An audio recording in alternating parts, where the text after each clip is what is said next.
ಈಗ ಬೆಂಗಳೂರಿನ ಇತರೆ ಸುದ್ದಿಗಳನ್ನ ಫಟಾಫಟ್ ಅಂತ ನೋಡೋಣ ಜಸ್ಟ್ 5 ನಲ್ಲಿ.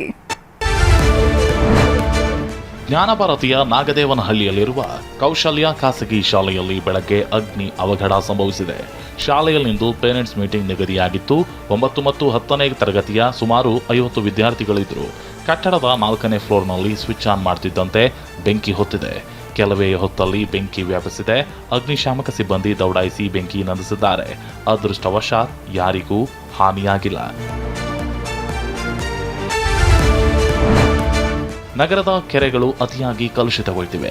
ಜಕ್ಕೂರು, ಯಲಹಂಕ, ಲಕ್ಷ್ಮೀಪುರ, ರಾಮಚಂದ್ರ, ಹೆಸರಘಟ್ಟ, ಹಲಸೂರು, ಮಡಿವಾಳ, ವರ್ತೂರು ಹಾಗೂ ಘಟ್ಟಹಳ್ಳಿ ಕೆರೆ ನೀರನ್ನ ಐಎಎಸ್ಸಿ ಪರೀಕ್ಷೆ ಮಾಡಿತ್ತು. ಈ ನೀರಿನಲ್ಲಿ ಅತ್ಯಂತ ಅಪಾಯಕಾರಿ ಹೆವಿ ಮೆಟಲ್ ಯುರೇನಿಯಂ ಅಂಶ ಹೆಚ್ಚಾಗಿರೋದು ಕಂಡುಬಂದಿದೆ. ಕೆರೆಗಳಲ್ಲಿನ ಜಲಚರಗಳು ಮೃತಪಟ್ಟಿವೆ. ಅಕ್ಕಪಕ್ಕದ ಬೋರ್ವೆಲ್ಗಳಲ್ಲೂ ವಿಷಕಾರಿ ಅಂಶ ಕಂಡುಬರುತ್ತಿದ್ದು ಜನರಿಗೆ ಅನಾರೋಗ್ಯದ ಸಮಸ್ಯೆ ಎದುರಾಗ್ತಿದೆ. ತುಂಬಾ ಗಂಭೀರವಾದ ವಿಷಯ ಇದು. ಬೋರ್ವೆಲ್ ಇರುತ್ತೆ, ಆ ಬೋರ್ವೆಲ್ ಒಳಗಡೆ ಯುರೇನಿಯಂ ಪತ್ತೆ ಆಗ್ತಾ ಇದೆ. ಬೋರ್ವೆಲ್ ನೀರುಗಳಲ್ಲಿ ಎಲ್ಲೆಲ್ಲಿ ಕೆರೆಗಳಿದೆಯೋ ಅದರ ಸುತ್ತಮುತ್ತ ಇರೋ ಬೋರ್ವೆಲ್ಗಳಲ್ಲಿ ಯುರೇನಿಯಂ ನೀರು, ಈ ಹೆವಿ ಮೆಟಲ್ಗಳು ಪತ್ತೆ ಆಗ್ತಾ ಇದೆ. ಎಲ್ಲರಿಗೂ ಕ್ಯಾನ್ಸರ್ ಆಗುವಂತ ಒಂದು ಸಾಧ್ಯತೆ ಜಾಸ್ತಿ ಇದೆ. ಈ ಕೂಡಲೇ ಈ ನಮ್ಮ ಸರ್ಕಾರ ಫ್ಯಾಕ್ಟರಿಗಳಿಗೆಲ್ಲ ಕಡಿವಾಣ ಹಾಕಬೇಕು.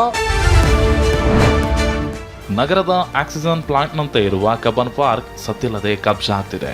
300 ಎಕರೆಯಲ್ಲಿನ ಪಾರ್ಕ್ನ ಒಳಗೆ ಈಗ ರೂಲ್ಸ್ ಉಲ್ಲಂಘಿಸಿ ಪುರಾತತ್ವ ಇಲಾಖೆ ಹೊಸ ಕಟ್ಟಡ ನಿರ್ಮಿಸುತ್ತಿರುವ ಆರೋಪ ಕೇಳಿಬಂದಿದೆ. ನಡಿಗೆದಾರರ ಸಂಘ ಇಂದು ಪ್ರತಿಭಟನೆ ನಡೆಸಿ ತೋಟಗಾರಿಕಾ ಇಲಾಖೆ ವಿರುದ್ಧ ಆಕ್ರೋಶ ಹೊರಹಾಕಿದೆ. ನನಗೆ ಅದೇ ಒಂದು ಸ್ಥಳದಲ್ಲಿದ್ದೀನಿ.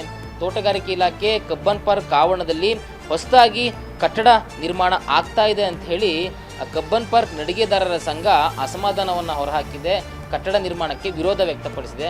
ಇದೇನು ನೋಡ್ತಾ ಇದ್ದಾರೆ, ಒಂದು ಜಾಗ ಕಬ್ಬನ್ ಪಾರ್ಕ್ ಆವರಣ ತೋಟಗಾರಿಕೆ ಇಲಾಖೆಗೆ ಸೇರಿದ್ದು. ಅಂದರೆ ರಾಜ್ಯ ಪುರಾತತ್ವ ಇಲಾಖೆ ಒಂದು ಕಟ್ಟಡ ಕೂಡ ನೀವು ಗಮನಿಸಬಹುದು, ಇಲ್ಲೇ ಇದೆ. ಪೆಟ್ರೋಲ್ ಡೀಸೆಲ್ ದರ ಏರಿಕೆಯಿಂದಾಗಿ ಸವಾರರು ಎಲೆಕ್ಟ್ರಿಕ್ ವಾಹನಗಳ ಮೊರೆ ಹೋಗ್ತಿದ್ದಾರೆ. ಎಲೆಕ್ಟ್ರಿಕ್ ಸ್ಕೂಟರ್ಗಳ ಮಾರಾಟ ಡಬಲ್ ಆಗಿದೆ. ತಿಂಗಳಿಗೆ ಈ ಹಿಂದೆ 40 ಎಲೆಕ್ಟ್ರಿಕ್ ಸ್ಕೂಟರ್ ಸೇಲ್ ಆಗ್ತಿದ್ದ ಜಾಗದಲ್ಲಿ ಈಗ 70 ಸ್ಕೂಟರ್ ಸೇಲ್ ಆಗ್ತಿವೆ. ಎಲೆಕ್ಟ್ರಿಕ್ ಕಾರು, ಎಲೆಕ್ಟ್ರಿಕ್ ಆಟೋಗಳಿಗೂ ಡಿಮ್ಯಾಂಡ್ ಬಂದಿದೆ. ಶೋರೂಮ್ಗಳಲ್ಲಿ ಎಲೆಕ್ಟ್ರಿಕ್ ವೆಹಿಕಲ್ಲೇ ಸಿಗ್ತಿಲ್ಲ.